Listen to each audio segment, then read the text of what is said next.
Oke, morning, Bray. Gimana kabarnya hari ini? Semoga sehat dan bersahaja selalu ya, Bray. Hari ini tanggal 11 Juni jam 13.20. Mungkin sekitar 30 Celcius. Kabar dari masyarakat nomaden. Sekarang kita sedang berada di Gili Trawangan, Lombok Utara, Nusa Tenggara Barat, Indonesia, Bray. Tembakau Lombok.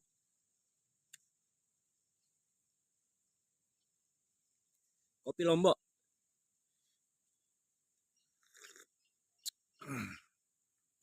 Kembali ke alam. Ya, langsung saja kita akan membahas sebuah buku dari Amin Kamil. Jadi ada cerita unik di balik buku ini, Bray. Pada tahun 2022, mungkin sekitaran Juni. Jadi saya cukup excited lah dengan karya-karya beliau ini. Jadi saya buatkan sebuah karya cukil kayu kisaran 40 kali 30 cm lah. Saya buatkan portrait Amin Kamil dengan teknik cukil kayu dan memvideokannya lalu diekspos ke Instagram Murob Cukil Art. Dan dari situ dia merespon dan minta dikirimkan. Jadi dengan senang hati saya kirimkan lewat ekspedisi. Dan ternyata setelah sampai beliau minta alamat saya untuk dikirimkannya buku beserta baju gambar buku ini, Bray. Ini elegi untuk Pramudia Anantatur, Katastrop 1965. Puisi pilihan 2008 sampai 2018. Amin Kamil. Ini kalau nggak salah artworknya dari Bob Marginal. Ya Bang Bob.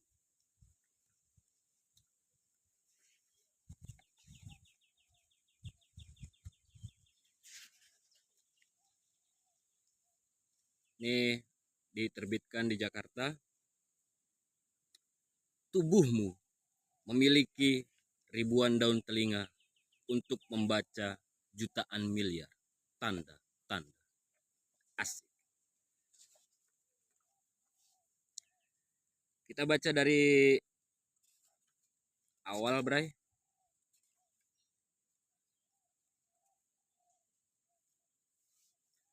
Asal mula segala amsal bermula dari tiada menjadi ada. Ini catatan penyair. 1. Segmen, ada segmennya ya. Malam seringkali aku memanggil kantuk. Aku coba baca buku apa saja. Saat relap dalam mimpi kulihat diriku ditemani bayangan berjalan sendirian di sepanjang tepi pantai laut selatan. Sambil menikmati laut biru, langit biru. Kususuri hamparan pasir putih pantai yang penuh pijar fosfor. Sebab terkena pancaran cahaya matahari senja. Saat itu rangsangan puitik muncul dalam hati. Ku ingin menulis dengan dahan kering yang kutemukan sejumlah bait-bait puisi di permukaan pasir itu. Walau aku tiada peduli bila nantinya untayan puisi yang kugoreskan itu akan tersapu oleh ombak lautan. Catatan aja udah puitis banget, Bray ya. Pagi sehabis mandi aku menjerang air. Kemudian meracik kopi dan menikmati sinar matahari yang menyelinap dari kisi-kisi jendela. Setelah itu kuraih buku catatan untuk menulis apa saja. Bahkan mungkin saja sesuatu gagasan yang sebelumnya sama sekali tak terbayangkan. Sesuatu yang aneh, muskil, dan sedikit agak gila. Sesuatu yang tak pernah kupikirkan, sebuah rangkaian perjalanan gagasan yang seringkali membawaku mengembara ke berbagai tempat yang asing, tak pernah kukunjungi sebelumnya. laptopnya. Menulis memang melegakan, ucap beliau. Sebuah upaya keluar dan melarikan diri, kabur dari segala rutinitas basi dan kaku yang sering tak perlu.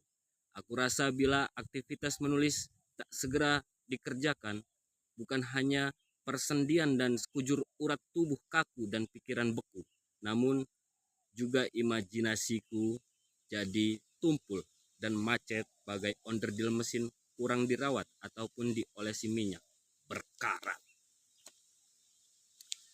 Aku percaya dan begitu yakin menulis adalah juga sebuah terapi yang begitu melegakan. Ya seperti kita duduk di sini, Bray, angin sepoi-sepoi menghembuskan daun-daun yang kering berjatuhan di bawah langit yang luas. Langit begitu luas, kenapa tidak dengan pikiran-pikiran? Anjay. Dengan menulis aku bisa melupakan segala apapun yang pernah membuatku sakit hati dan putus asa. Kadang aku sering bertanya pada diri sendiri, bagaimana bisa semua orang tak menulis atau tak pernah melukis ataupun tak pernah nyanyi maupun tak pernah sekalipun main musik dapat mengatur dirinya untuk tetap sehat dan bugar. Bukan hanya fisik namun juga jiwa serta pikirannya. Bagaimana mungkin ia bisa menenangkan dirinya dari penatnya problematik kehidupan atau stres akut berkepanjangan akibat tanggung jawab rumah tangga atau tekanan pekerjaan di kantor yang lantas menyebabkan jadi hilang kontrol atau melankoli, galau maupun panik, serta sering dihinggapi ketakutan berlebihan. Bagaimana bisa? Tak usah perlu dipikirkan. Sebab itu bukan pertanyaan tentang apa yang kupikir orang lain harus lakukan. Juga hal itu bukan rumus aksioma. Setiap orang bebas tentukan dan lakukan apa saja yang mesti dikerjakannya. Menulis adalah sebuah kegiatan menarik dan menggairahkan. Sebuah petualangan imajinasi yang tak ada habisnya. Sebab di dalamnya bisa muncul kejutan serta ketenangan, juga perenungan sekaligus dialog yang cukup menarik antara interior dan eksterior dalam diri. Aku juga tahu ada aturan yang berbeda untuk membaca, berpikir, dan berbicara. Untukku menulislah aktivitas yang bisa memadukan ketiga unsur itu. Aku begitu percaya bila setiap hari yang kulalui akan muncul menjelma sebuah hari baru penuh keringanan serta penuh kejutan. Oleh sebab itu, setiap hari aku berusaha untuk senantiasa mengosongkan diri, kembali ke titik nol untuk melatih olah pikir. Kontemplasi mengolah segala macam kemungkinan gagasan hingga sampai pada sebuah kemungkinan yang paling mustahil sekalipun. Abrakadabra.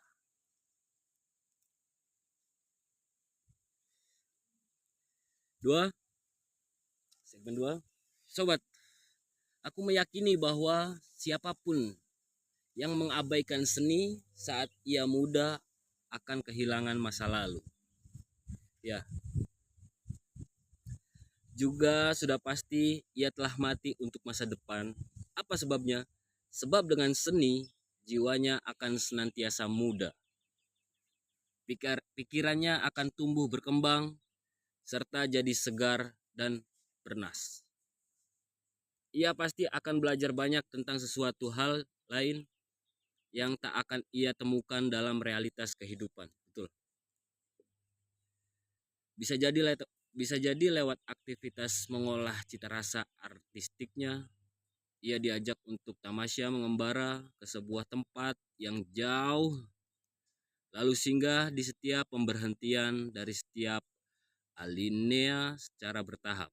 Fase demi fase ia mengerti tentang hakikat kehidupan dan anatomi kebudayaan. Ia akan menghargai sesama tanpa peduli kasta, bendera, bahkan agama. Ia akan yakin dan akan kesetaraan. Ia akan yakin akan kesetaraan. Ia juga akan menghargai makhluk hidup dan alam lingkungan Ia juga akan menghargai makhluk hidup dan alam lingkungannya sebab karib ataupun akan dapat cahaya inspirasi serta sumber mata air yang tak akan kering kerontang. Ia otomatis akan dapat mutiara tanpa perlu menyelam yang akan membuat hidupnya lebih kaya, berwarna, memiliki visi yang luas. Seni senantiasa Seni senantiasa menggugah kesadaran baru dan membuka pintu-pintu rahasia. 3. Aku tahu kata-kata bisa berterbangan tanpa sayap dan menyembul dari rahim semesta, lantas mengembara menukik ke lorong-lorong gelap labirin kehidupan sampai ke alam metafisika, sampai meloncat menuju alam kematian. Serpihan kata, warna, nada, dan rupa itu bisa menerobos lapisan alam sawung serta dimensi kesunyataan hingga mendekatkan diri kepada Sang Khalik. Mantap, Bray. Betul, Bray. Pemilik kehidupan, untayan kata, sapuan kuas, ataupun komposisi nada yang tercipta itu akan selalu menemani saat kau hilang kendali. Lantas cara ajaib juga bisa jadi kunci untuk kembali menemukan dirimu yang pernah hilang. Aku juga tahu sihir kata bukan berhala yang harus dipuja. Juga bukanlah raja, ajimat ataupun mantra untuk kaum sudra mencapai hakikat ksatria atau tiba-tiba secara instan atau tiba-tiba secara instan bisa bikin orang seorang hamba menjadi wiku brahmana suci penuh welas asih sekaligus waskita. Penyair bisa tinggal di mana saja, imajinasinya senantiasa mengembara. Ia bisa saja lantas memilih untuk berumah di angin ataupun mimpi bermukim di bawah atap dari timbunan unggun ribuan sajak.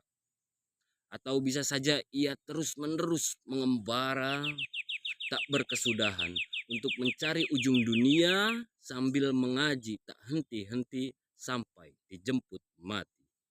Asik. Banyak sapi, Bray. Di sini sapi nggak ada yang dikandangin. Iya betul. Kopi lah dulu.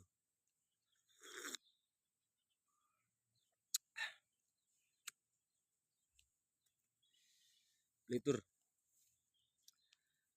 Tentang pengertian semua itu, aku dapat setelah melewati berlaksana peristiwa yang melahirkan pengalaman batin sekaligus kesadaran baru serta pengalaman puitik.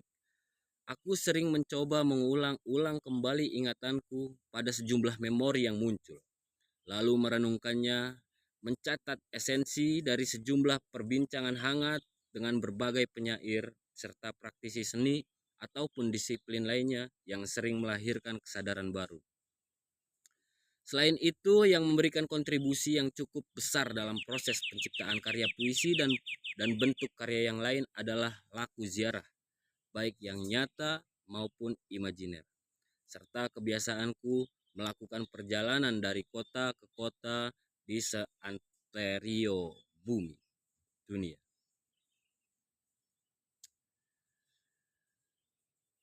Ya, walau perlu juga aku ungkapkan bahwa semua pengalaman yang kualami bukanlah melalui pengalaman yang menyenangkan dan bikin hati senang. Tahun 2005 saat diundang ikut Festival Sastra Letras del Mundo 2005 di Tampico, Tamaulipas, Meksiko. Sebelum berangkat, aku pernah coba minta uang saku pada 1-2 orang yang kukenal dan menurut banyak orang adalah budayawan, hartawan, dan dermawan.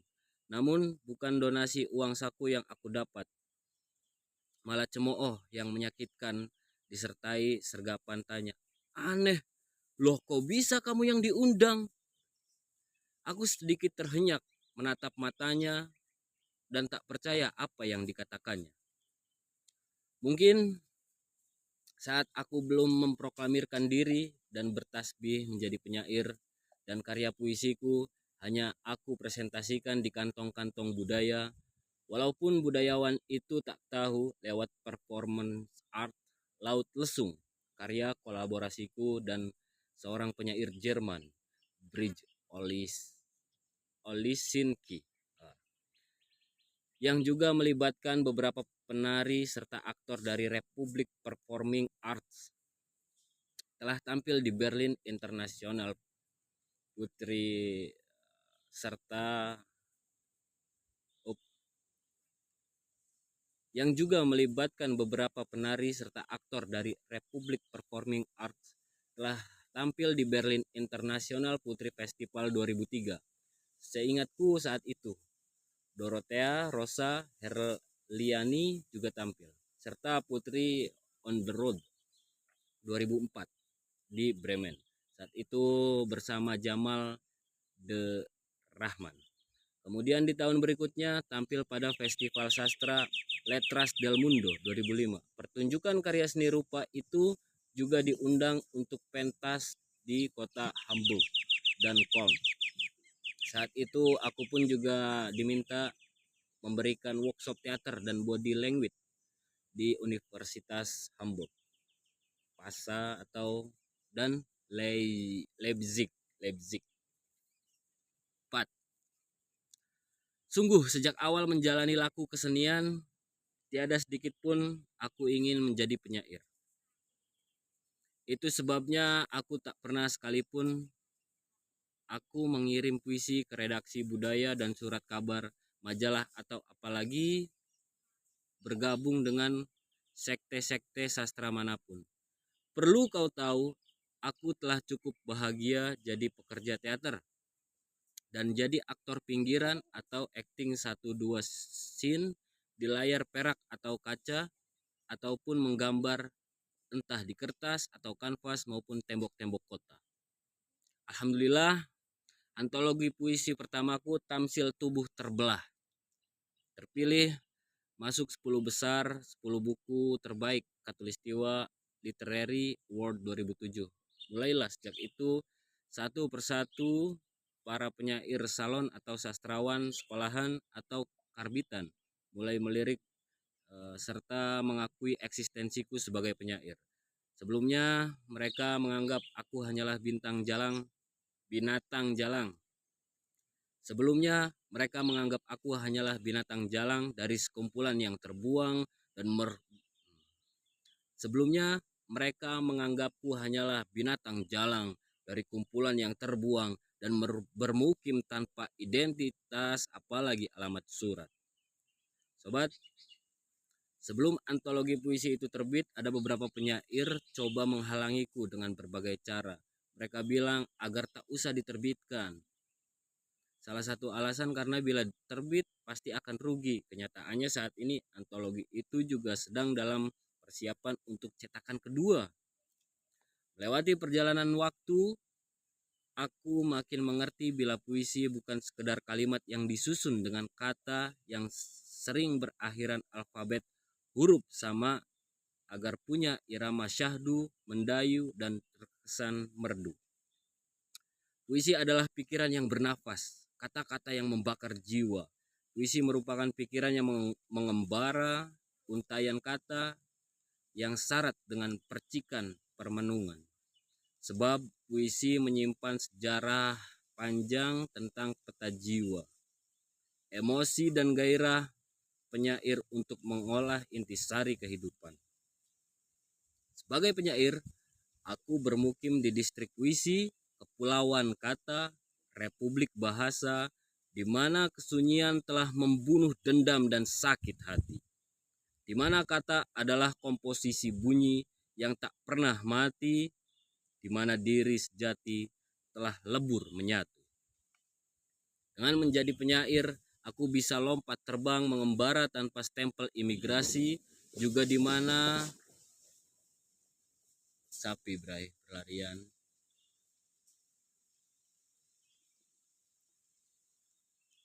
Dengan menjadi penyair, aku bisa lompat terbang mengembara tanpa stempel imigrasi.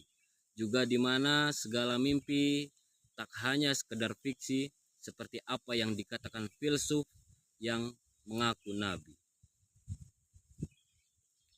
Karya sastra menunjukkan pada kita bahwa sewajarnya untuk hidup dan mati dengan berani sekaligus berarti. Karya sastra adalah jendela untuk kita lihat semesta dengan lebih arif, bijaksana, serta bagai cermin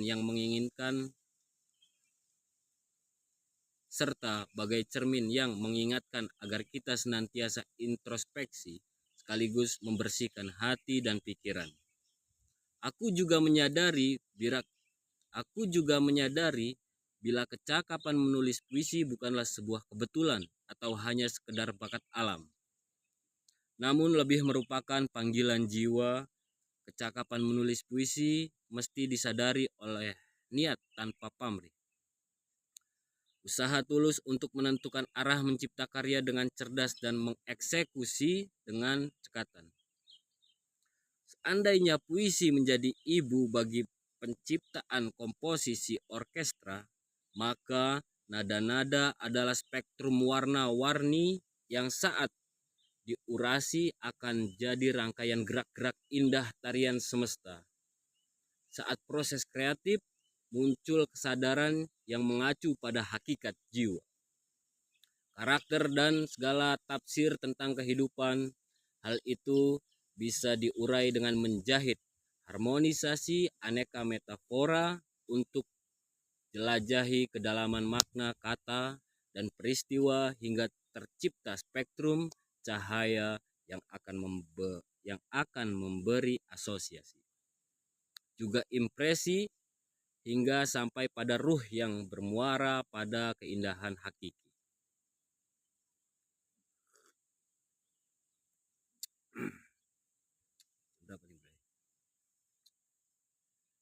Berangkat dari perenungan di atas dan juga merupakan obsesiku sejak lama dalam antologi puisi ini.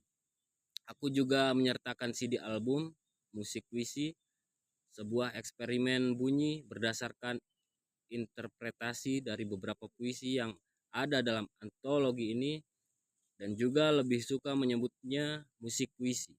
Bila eksekusinya tak berupa komposisi lagu, aku menyebutnya fragmenta.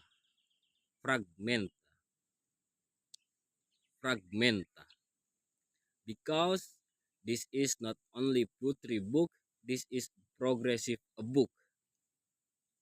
Ya, saya juga lupa, beserta buku ini ada sebuah CD yang dimana di situ ada 10 puisi beragam featuring ya. Amin Kamil ada dengan Marginal, ada dengan Stephen, ada ya, mungkin bisa didapatkan langsung kawan-kawan ya.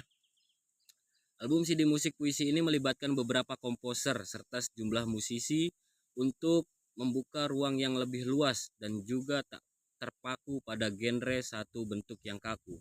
Untuk semua yang terlibat dalam proses kreatif hingga tercipta album CD musik putri, aku menghaturkan terima kasih. Namun aku tahu tiada apapun yang baru di bawah langit.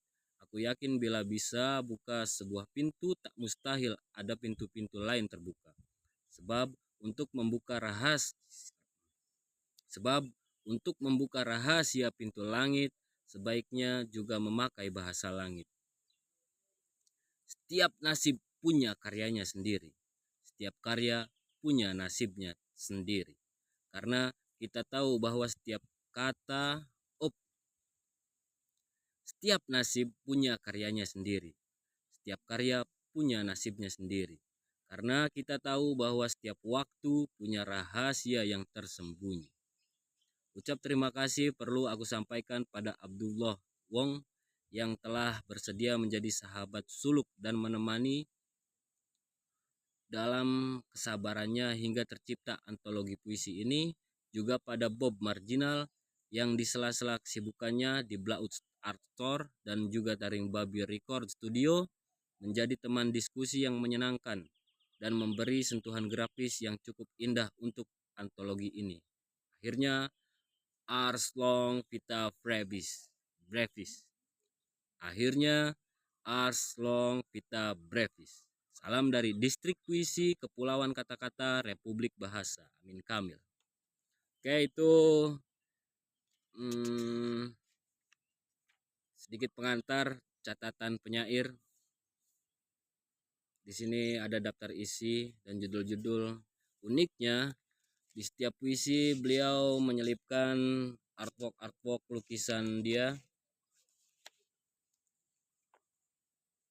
Kafka. Ya. Mungkin cukup sampai sini saja kawan-kawan. Nanti kita baca satu persatu, bisa lah ya. Bisa lah ya. Dan juga nih sudah meminta izin kepada sang penyair. Dia cukup humble, bray. Oke, sekarang sudah jam 1, saya membaca ini di sela-sela waktu istirahat ya. Istirahat kerja, saya kerja di Gili Trawangan sekarang, mengikuti angin berhembus saja, bray.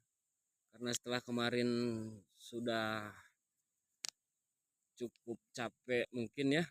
Bukan capek sih. Gila, kita tidur aja capek, bray. Ya mungkin apa yang